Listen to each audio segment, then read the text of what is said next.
Ayon kay Vice President Sara Duterte, may katangian ng isang scammer si Pangulong Bongbong Marcos. Ang hirit naman ng palasyo, sino ba ang tunay na nambubudol?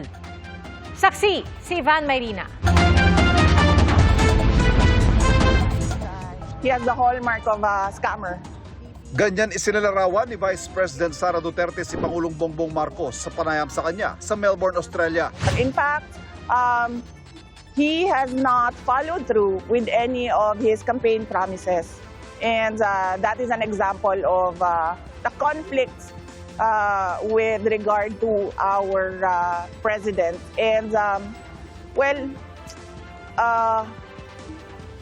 budol in English is scam, no? Well, we're not surprised. Nasa Australian bise kung saan dumalo siya sa rally para sa panawagang pagpapalaya kay dating Pangulong Rodrigo Duterte. Dito rin niya binatikos si Pangulong Marcos. I have problems with his performance as president. And I have problems with the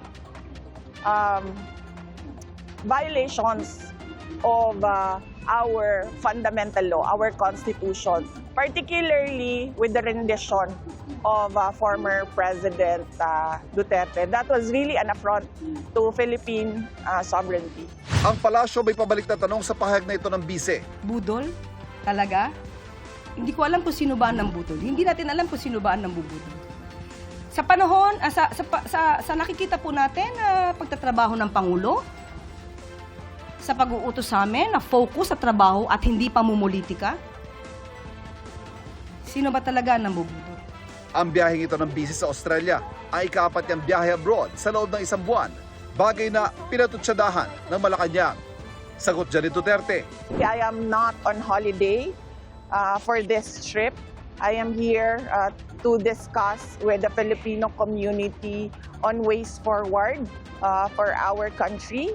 And of course, how we can push the administration to do more for our country. And the Philippine government should not discount the contributions of the Filipino communities worldwide.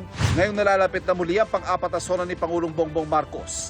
Kinumpirma ng bise na hindi siya muling dadalo rito, gaya ng nakaraang taon. I don't think he will be providing anything substantial about our country, and it would be best to spend that time with the Filipino community. Kung wala po nakikita ang Vice Presidente na maaaring gawin ng Pangulo, ganyan po talaga ang mangyayari kapag ka po hindi binubukas ang isipan at ang mata at ang puso para sa taong bayan.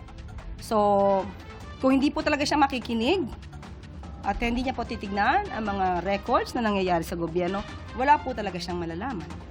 Para sa GMA Integrated News, ako si Van Mayrina, ang inyong saksi. Mga kapuso, maging una sa saksi. Mag-subscribe sa GMA Integrated News sa YouTube para sa iba't ibang balita.